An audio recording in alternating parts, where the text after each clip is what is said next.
Hey, what's up, everybody? Thank you for tuning in on the Wolves Den channel. I'm here with my co-host, Charles Saints. Don't forget to go ahead and hit that like and that subscribe button. And thank you for watching. Hey, so we're here with Seven, currently known as Kn9nevibes on Instagram. How do you spell your Instagram name, by the way? So it's just K, and then nine is spelled like nine, except the I is the number nine. All right. So if you guys want to follow her, just go ahead and follow her on Instagram at Kn9vibes. So just moving into it, we were talking a little bit beforehand about some of the dogs in the dog world. And how did you get started with some of the dogs? Like being a like a dog trainer. What got you into dogs as a kid? Were you into it as a kid or? Well, I've been in this industry for about 14 years, Mm-hmm. and I've been dog training for about 9 or 10 now. And how I got into it was I have a hard time sitting still. Like I can't just sit still. Like I got to be doing stuff constantly. And so I had multiple jobs at one point, and I was I offered to volunteer at like a shelter, like the Humane Society, like because I loved animals. Like I come from a very strict background. My mother is Muslim, so we weren't allowed to have animals like growing up. So I was always like sneaking animals in and like hiding them, and So the second I to like, I was 18. First thing I did was like animals, So I wanted to do to help out at the shelter, and so I was helping out 5 days a week from like 7 to 10 in the morning, and I wasn't getting paid or anything. Like it was just purely volunteer work. And at that time, it was like I guess what we call kennel teching in the industry. So back then, I didn't know what it was. I was just volunteering, going in there, like messing with the dogs, walking them, cleaning kennels. And because I was so consistent and I was there every day and I was on time, they had offered me like a full time job, like to actually get paid there. But because I Nice. had my other two jobs, I told them I couldn't do full time, so I still did part time, but I got paid for it this time. And they took me into the back where they had like a vet on hand, and so I kind of got grandfathered into like the medical side of it, of dogs and animals and stuff. And I'm not gonna lie, man. I can't be on that side. Like I'm far too emotional. Like we were like euthanizing dogs, like Oh, 20 to 30 dogs a day, and like it's for the dumbest reasons. You know what I'm saying? Like the dumbest reasons. Like it'd be like, dog is 11 years old and we're moving, can't bring it with us, or dog is defecating on living room floor, or dogs jumping on counters. And then I'm like, are you kidding me? And like, we got to kill these dogs. Like, it was terrible. Like mentally, I couldn't handle it. Like, I'm not going to lie. Like mentally, it gutted me. So big props to people who are in that industry, in the medical field, who can do that, because that shit was hard. It was rough. Like, I could see people get killed all day. It's terrible. It sucks. You know what I'm saying? But the animals, man, like I couldn't, and especially because they're so helpless on those little things. So as I started to dive into like the medical side on it, I was like, look, I can't do this. And so they kind of passed me along to like a training company, uh, kind of down the street, that they worked with a lot, because they loved my passion for the dogs. They loved how I was with the dogs. Like they wanted to still use me. And so that's when I got the job as a kennel tech at this training facility. And I would go there part time still, or actually, yeah, I started off part time, and then I ended up going, like, that was like my second full time job. And I would work there like kennel teching. And then from kennel teching, of course, I went into daycare. And then, like, from daycare, I already had all the experience from reading a lot of body language and behavior and stuff from the shelter. I feel like that's one of the best places to learn how to read dogs. So I already had a lot of that behind me when I got into the daycare setting. So started doing daycare, and man, another trainer was there at the time, and I didn't know anything about training. I didn't even know anything about like Malinois. Like I had no idea what they were. I was that typical person that was like, oh wow, German Shepherd. You know what I'm saying? No, it was like, that was cool. I was totally cool. Absolutely fell in love with her Malinois, and she trained the Malinois like phenomenal. Like phenomenal training. They and I automatically fell in love, and so that's when I started gearing towards like asking training questions, and like, oh, how do you do this and how do you do that? And so I figured since I couldn't do the medical aspect, like of euthanizing these dogs, what could I do to prevent them from going into the shelters? You know what I'm saying? So training was the best option. Like training was prevent the dogs from jumping on the counters, prevent the dogs from shitting in the house. You know what I'm saying? Like prevent. Can we cuss on this? Yeah, yeah, you're all good. In the house, like, you know what I'm saying? Like the dog's 12 years old. Like, come on, bro. Like this dog is part of your family. You know, like make it work, figure it out. Like do what you got to do.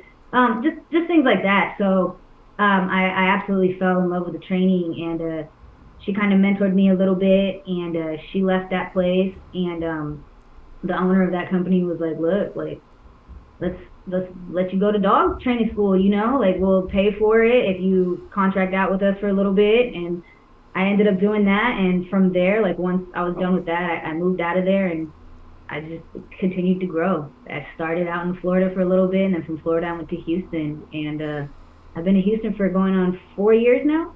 Okay. And I've been loving every single point of this ride. That's awesome. Prior to having dogs, did you have dogs? I mean, prior to being working at the shelter, did you have dogs as a kid growing up?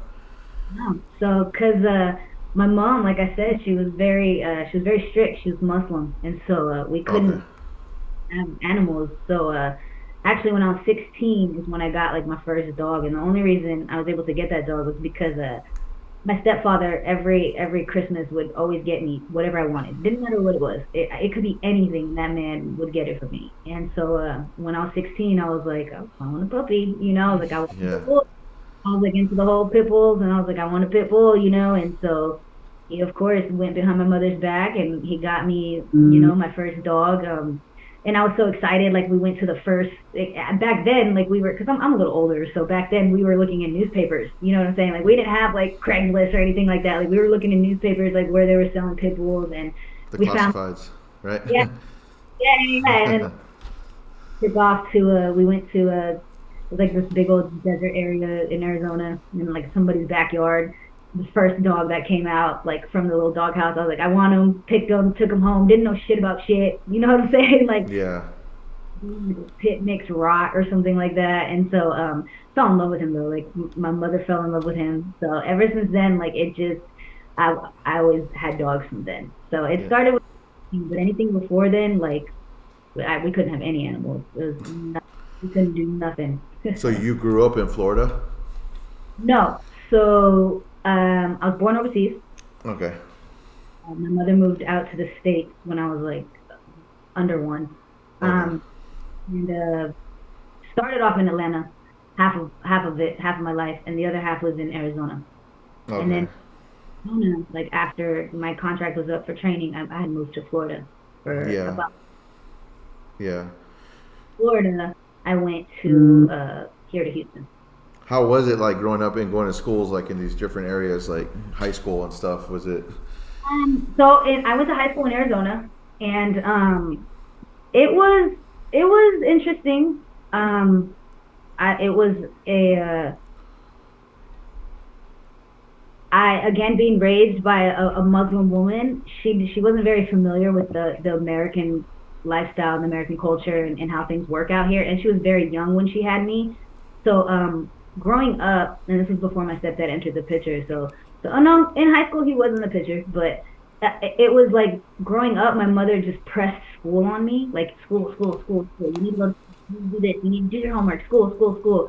But she never really explained why school was so important. You know what I'm saying? Like it's careers, it's scholarships, it's your future. Like she never told me any of that stuff. So when I would go to school, like by the time I hit high school, like I was socializing. You know what I'm saying? Like I was like class clown. Like I didn't care about that shit. Like I was good at everything except math. I was terrible at math. So I was good at everything, but I didn't like. I'd rather fuck off. You know what I'm saying? Like I'd rather fuck off. And then I got a fake ID when I was 15. So I was kind of like a product of my environment at that time. So I fuck school. I was in strip clubs and doing drugs. Like it was. Did you think, like you had said in the beginning of this podcast, that you had trouble staying still? You think that played a huge part of school? and uh, like I mean, like staying still in school, yeah, or what? like staying still, just like being in school, like because when I was in high school, I know that I had a hard time. I was drawing or doing graffiti. You know, I was getting in trouble, graffitiing all over the desk. You know, in the bathrooms, everywhere I could. I just loved art. That would only it was the only thing that would help me focus was doing art. You know, doing art on the especially on my teachers' tables. Um, so Yeah, I mean, it was hard for me. Like I said, I'd rather fuck off. Like I'd rather get in trouble, or I'd rather start conversations or pass notes or something. Unless it was something I was very interested in. Like I Yeah, loved same. yeah, Same here. in history. I was like, oh fuck yeah, like I loved history. But like and like of course PE. Like I loved PE, like shit like that. So if it was something I was interested in, oh man, I poured my whole heart out into it. You know what I'm saying? And so, but if it was like math. Nah, yeah. weak. Like, nah, not. So how was it when you said you had a fake ID? So were you out there just going and just crazy with this fake ID, or So, again, because my mother was Muslim, she was very strict. So she scared me a lot growing up. Like there was never no explanation, right? Everything was just, do that, don't do this, don't do that. And so, growing up, I was a little scared of certain things. Like I was scared of drugs. Like I was scared of drinking a lot. And I was 15. I had met a friend who was 18 at the time, and she had got me my fake ID, and she was like, "Look, girl, like you got to go to this strip club." She was like, "We got to get you here." And I was like, "Okay." And so in Arizona, you got to be 18 to go into the strip club, or the fully new strip club. And yeah, so she was like, "We'll get you a fake ID or whatever." And so, mind you, this girl didn't look like me. Like I don't even know how it worked to this day. But so we pull up to the strip club and we walk in, and I have the fake ID or whatever, and I'm like shitting bricks low key. Like I'm nervous, I'm scared. I'm like, I want to go home. I'm 15. You know what I'm saying? I was like, I was nervous as hell. They, of course, like I think patted us down or whatever, and then we walked through. And like once I was through, I was like, oh shit. Like I walk in and I see the stage, and I'm like, oh shit. And at 15, like everybody knows, like I'm gay as fuck. So at 15, like I was still kind of in the closet. Like only certain yeah. people, because if anybody in my high school found out, like, oh hell. So I was kind of still like in the closet, and so but the friend that I was with knew. So when we walked in, and like I had seen like just girls like butt ass naked on a pole, like fuck is this? I was like, oh my god, like I see this shit like in magazines and on TV and shit, like. And I'm like, oh man, like this is what adulting is, like oh shit. So and then the funny thing is, like I don't know what it is about. I guess I call myself a dyke, so I don't know, tomboy, stud, whatever. But I don't know what it is about dykes. But when they go into strip clubs, like women just love it. Like I guess it's a break from men or something. I don't know what it is, but they swarmed me that night, and I like just getting all that attention. Like I was sucked in. We were going every day. You know what I'm saying? Like can't even pay my bills, but here, let me pay yours. It's terrible. Like sucked in, and then like that's when I started going down that road. And my mother was like, absolutely not. Like get the fuck out. You're not gonna be in this. You know what I'm saying? So I found my own spot. The strippers started coming to my house, and that's Oh wow. like, it was a party. It was, but Did your mom find out the strippers were going to your house? did my mother find out? Yeah. Yeah. Oh yeah. Oh yeah. After all that happened, like I ended up going to jail for a little bit, and like once I got out, like around 19, like is when I like was like I gotta get my shit together at some point. Yeah. How was it? Where were we going? I don't want to really get too much into that unless you want to share that story, but Too crazy, but I was in there a little under a year. I had assaulted somebody with a deadly weapon. They're gonna laugh. So I had just turned 17. They tried me as like an adult. yeah. A butterfly knife in my back pocket, and again, drugs was a big thing, and I had pulled it out. And in Arizona, butterfly knives are actually illegal, and so I don't know if it is now anymore, but back then it was. And Yeah, it's so, here in Yeah, California it too. is. Yeah. Yeah. well, I pulled it out of my back pocket, and like I put it to her neck, and like I didn't like stab her, but like I kind of like pushed it in a little bit, like.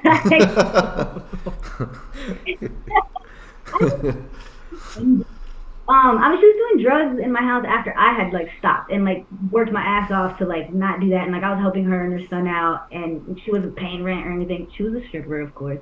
So I'm helping her out, and she was like drugs in my house, and I had caught her, and I was like pissed. So we like fought or whatever, and I like just again I wasn't thinking. I pulled the knife out, I pulled the knife, and she called the cops, but she didn't press charges. Like, or she tried to at first, and then went back at it or something. That's why I was in there for a while. Like, and then it, it ended up not getting dropped completely or fully. I had to do like a lot of community service. I was on a like I wasn't on probation. Like I didn't have an ankle monitor, but I had to check in like every month. Like I had to do anger management classes. Like it was just fucking mad annoying. So when I finally was done with all that shit, like I moved to California. I lived in downtown Fullerton, Okay. and I from there like I did real estate for a little bit, and then from there I jumped to Arizona, and that's when I got into like the whole dog thing, like what we're talking. Damn. Damn. Yeah. Your story is pretty insane with that. It's really cool. And What I talked about it, like when you started working in the shelters, did you get close to any dogs that were there? Like, did you have before they were euthanized? Did you have that one dog that ended up getting put down where you're like, oh, I should take this dog home, but I can't? today, man. I ended up taking so many dogs home and training them and like rehoming them. Like just not like training them because I didn't know training at the time, but like simple things like confidence things, like getting them used to walking on leashes and things like that. And then I'd rehome them because I couldn't, bro.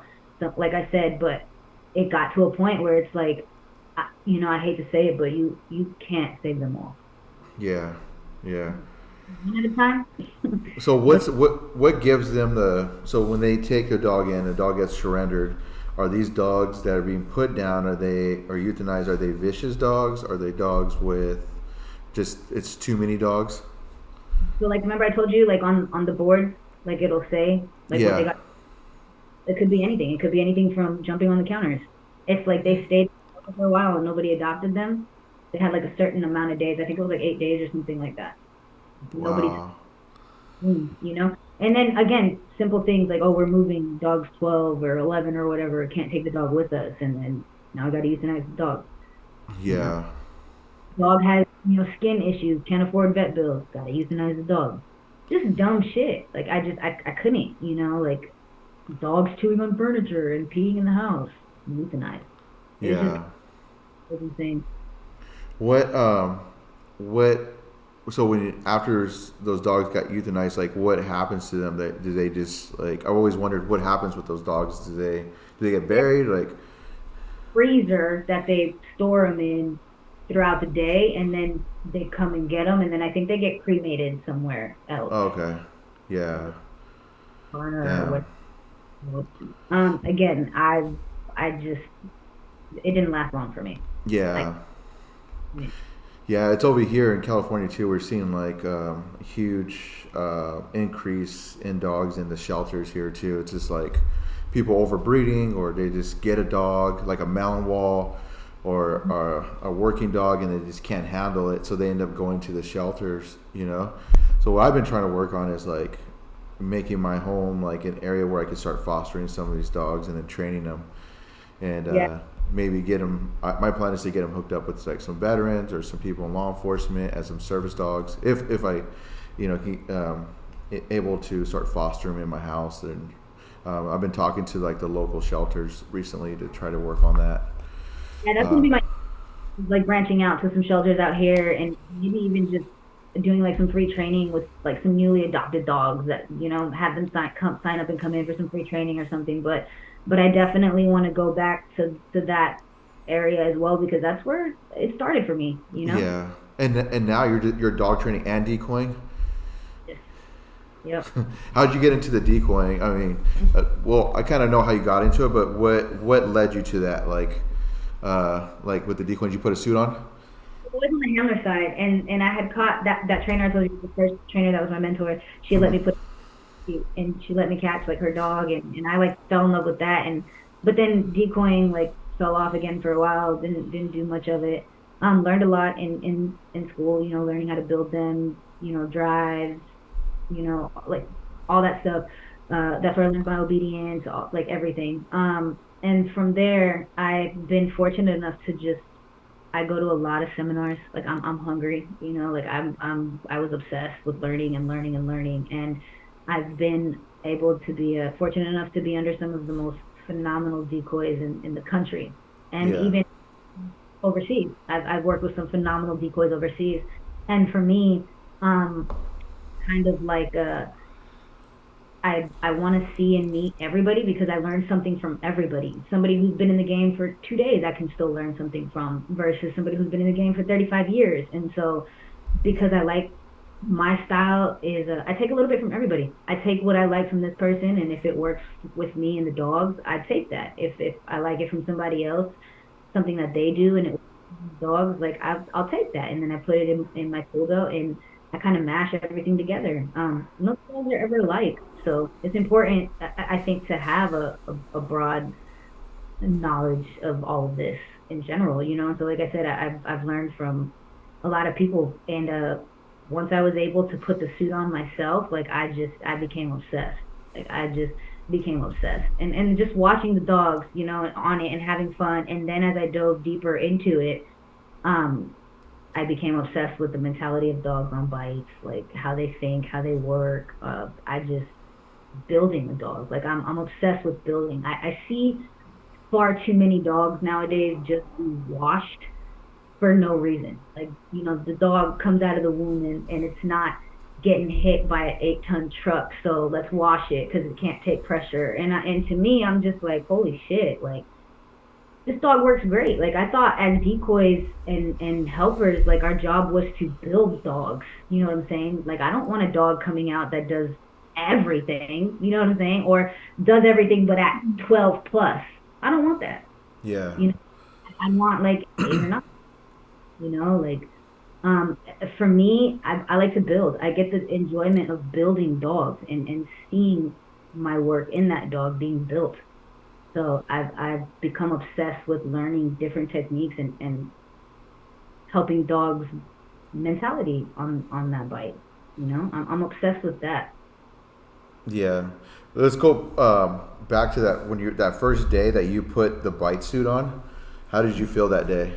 How did you? Because I know when I first put a bite suit on, I mean, I was fucking like, but I had wanted to do it so bad, but I was fucking terrified. I was like, oh my God, what is gonna happen? What do I do? What if the dog doesn't go where it's supposed to go? Because again, like I was still learning a lot about it, and so I'm thinking like, well, this dog might bite my fucking face. Like, you know, it was fucking it was terrifying, and so afterwards, my arm was like sore as fuck. Like I had bruises for days. Like I was hooked. Like I was hooked. I was like, I don't want to get out of this. And then into it, like I started, you know, I was working a lot of sport dogs first, so of course everything was like equipment, you know. So they wouldn't. I started realizing like, oh, they're not gonna go for my face. Like, oh, they're not gonna go for my hand. Like these are really safe, dope dogs. Like they're gonna go where they need to go. You know, I just got to make sure I absorb and catch and do the rest. I started like I got even more into it, and I became more confident and less scared of it. Until one time I went to a primal canine like decoy certification seminar thing before Canine Street League like popped off. And I remember going there, and there's this guy named Lee, and he had a dog named Mercy, and I had yet to have been dropped. Like I'm 5'2.5" on a good day. All right, like 100 pounds soaking wet. I'm small. All right, so I'm catching dogs and not like falling and hitting the ground was a big deal to me. I was like, fuck yeah, like I have yet to fall, like I've been doing so good, like this is excellent. So I go to this seminar thing, and Lee's got this dog named Mercy. And I'll never forget it because that was the first time in a very long time that I was scared being in the suit again. And so it was my first time actually seeing like a hard ass dog like this. And when I tell you this bitch came, like I was on the street and she came after me and she was staring me dead in my eyes. And I had yet to have experienced a dog like that at the time. So she was staring me dead in my eyes, like straight in my face, and she was looking at me, and I was freaking out. I was like, "Oh fuck, this bitch is gonna bite my face off!" Like I'm terrified. I was like, "I don't know what to do." I was like, I literally was scared. Like I can't imagine what my face looked like if somebody was recording in front of me. But like I was fucking terrified because I had never had a dog stare me down like that. So I hold my hand out, right? I'm like, oh my god, oh my god, oh my god, this dog's coming. She's right at my face.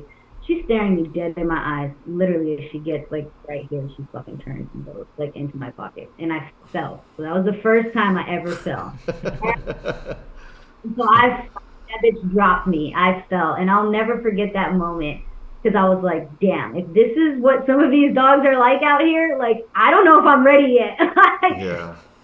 I was scared, man. I'm not gonna lie. She came for my face. My face is all I got. Like, damn, like, I was scared. I was pretty scared. I'm not gonna lie, but I love it now. I put it on and I'm ready to go. Like give me the dog. Let's build. Let's work. Like I love it. Any dog, any size. I'm with the shit. What do you say to the women that want to be decoys but are hesitant to put a suit on, or who really want to get out there, or just what was your message to them? You gotta be committed. You got to be committed. If if this is something you think is just for fun and you put that suit on, I mean, don't do it. Don't even put the suit on. If this is something you just want to try and have some fun, I wouldn't even do it because it's something you got to be committed with. And those first couple bites might be fun and you might be having a good time with it, but the dedication it takes to be a decoy and the time and the work and the knowledge you have to put into it and the things that you learn, it's a lot. I'm still learning. It's a lot. And if you don't have that dedication and that passion, you're not going to get very far. And decoy camps and decoy schools and shit, they're not easy. They're not easy at all. Like Yeah. you got to put in a lot of work to do it. You got to be committed. But if you truly are, then do it. Like if you are committed and this is something you really want to do, I mean, oh man, it was the best decision I ever made. Like I love decoying. Like I said, I love building these dogs. I love being a part of that. Like I love seeing them like just excel in what they were bred to do. So it's such a great feeling. And I believe like if you're not going to be committed, don't even try to say no. What do But you so now do you have your own business now that you're running? yeah, I've been in my like I've had my own business for a while, but I would contract out to some businesses here and there for a little bit, but back to being solo out here in Houston.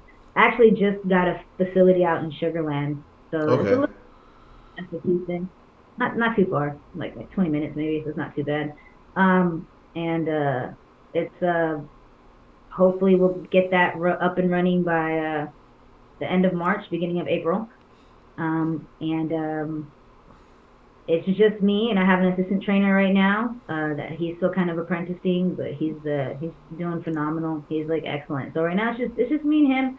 I'm not trying to do anything too crazy or too big, just enough for me to continue doing what I'm passionate about, and it of course pays my bills. But I don't want to do anything too big or too overwhelming. Like I like how I'm moving right now. Yeah. What's your thoughts on the controversy with the e-collars? Oh man, that's I want to strangle all those people. Like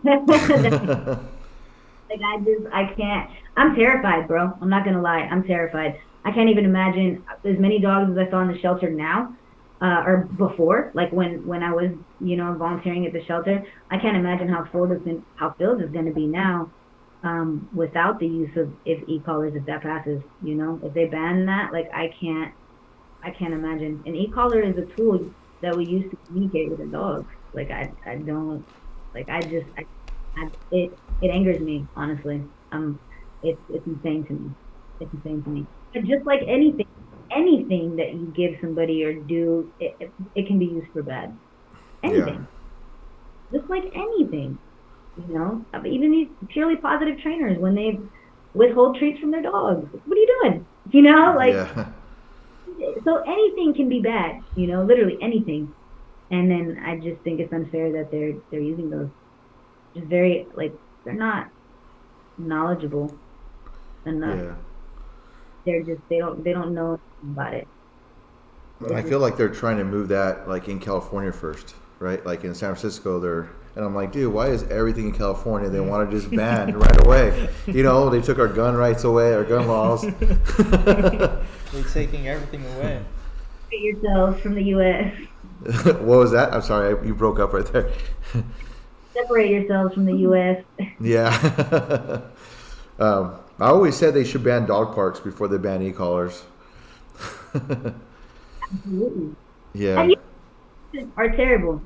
They could be a good thing, essentially, if people were paying attention and people knew what they were doing and what they were looking for. I feel like it could be, but people don't. Nobody pays attention. Nobody pays.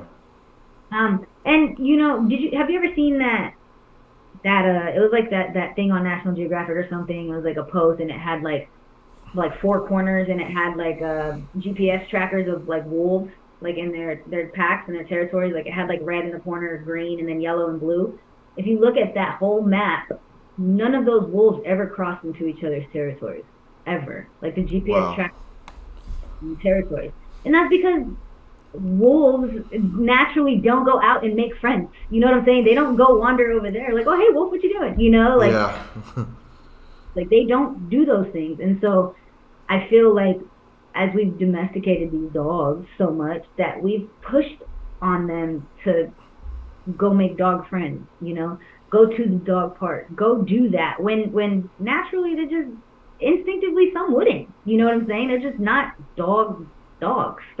Yeah. Like I never really understood that. Like my dogs are socialized. They can be around other dogs. They'll some dogs will play with other ones, but for the most part, I want my dogs ignoring other dogs. I don't care for other dogs. The other dogs. I don't know what you guys do with your dogs.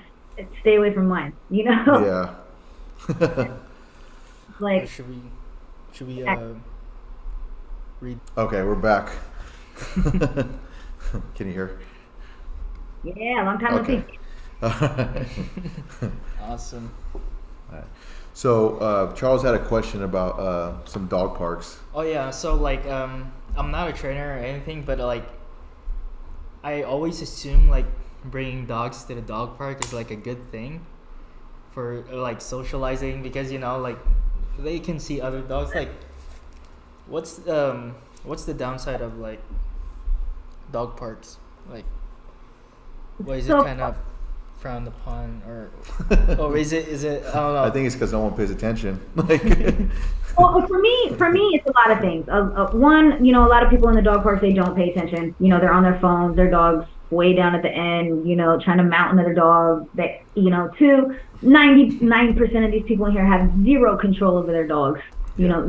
So, and a lot of these dogs are so under socialized that when they see these dogs, they get overstimulated. So now you have a bunch of fucking different dogs in a dog park, overstimulated, just doing a lot of unwanted behaviors, and it can cause fights.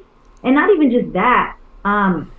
All it takes is one incident really to just fuck up someone's dog sometimes. You know what I'm saying? And for me, it's not worth that. And a couple other reasons is I'm super good and clean with my dogs. All my dogs are vaccinated. I know where I take my dogs. They're not dirty. They're not filthy.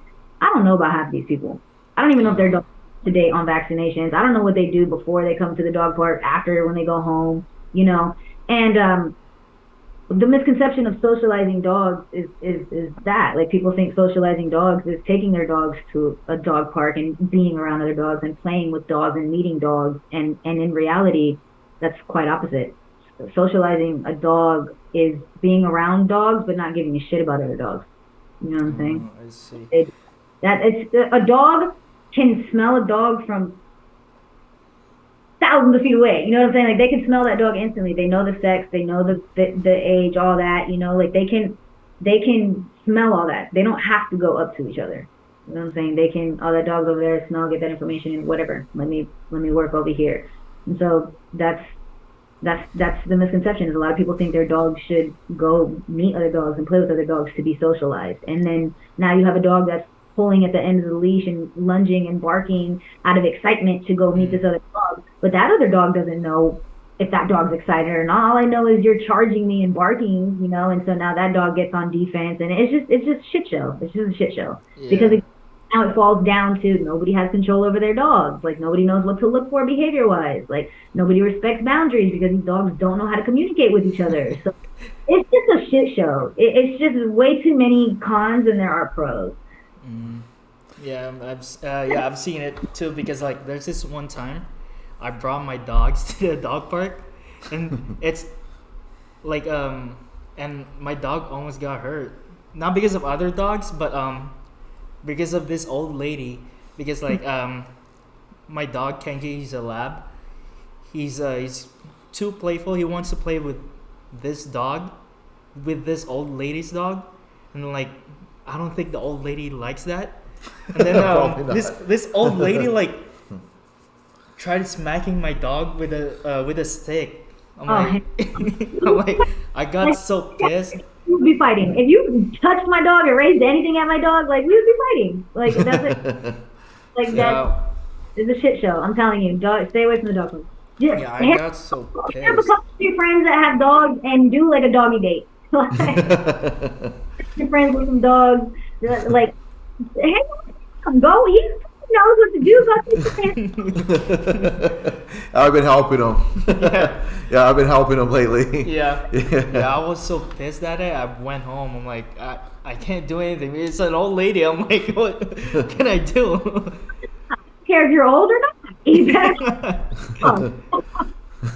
So, with that being said, like, what would be the best like ways to socialize dogs? And with saying socializing dogs, like, what does it really mean? Like, That's a good question. yeah. So, like I said, for me, it would mean neutrality, like just being neutral around dogs, not really caring what that dog is doing over there, not caring about if that dog's coming over to you, not wanting to go play and socialize with that dog. That to me is what a socialized dog would be to me. I just don't. Again, like I said, if you for some reason just absolutely feel the need to have your dog play with another dog, hit up your friends. You know what I'm saying? Get your friends together, do something like that. Get a small group, let your dogs play. But also, hire a trainer, or learn some behaviors in dogs. Learn what to look for. Get it, again. You have to have control over your dog. But for me, I don't. I have friends that have dogs, so when they come over with their dogs, my dogs are okay with their dogs. You know what I'm saying? Like Yeah, same here.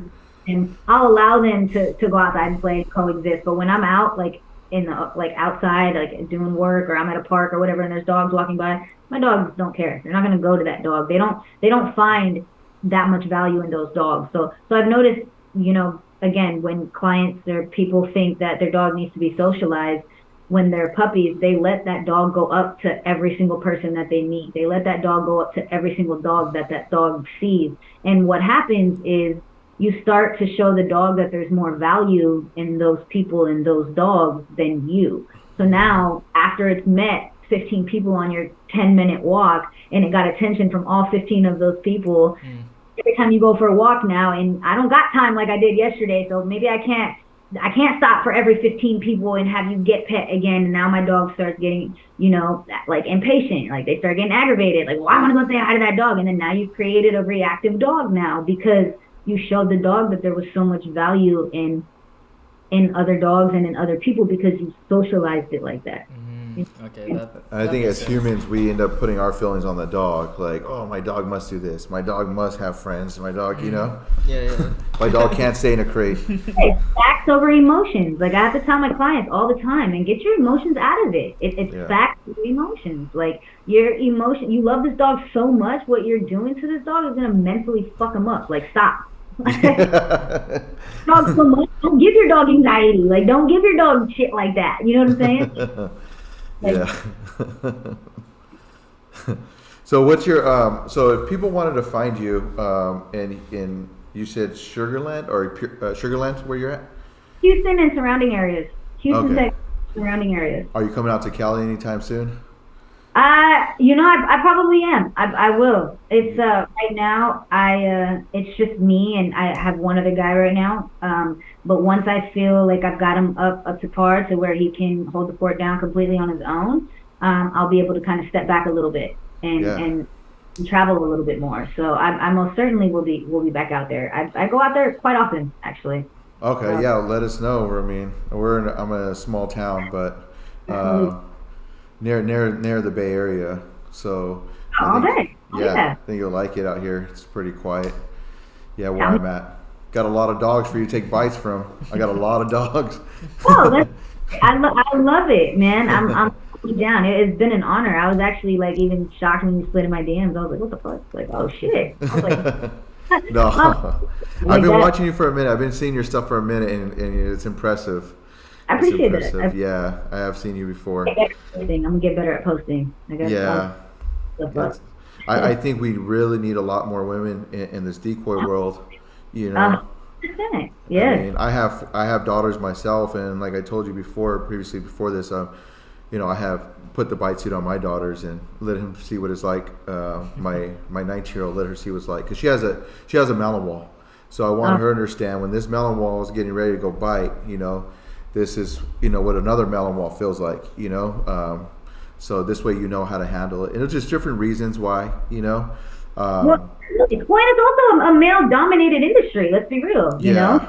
So having a lot of females come up is fucking awesome. Like I love to see it. Like I said, when I was first coming up, I think there was like two hard ass decoys that at least I knew. Like I knew of Adrian and I knew of Amanda.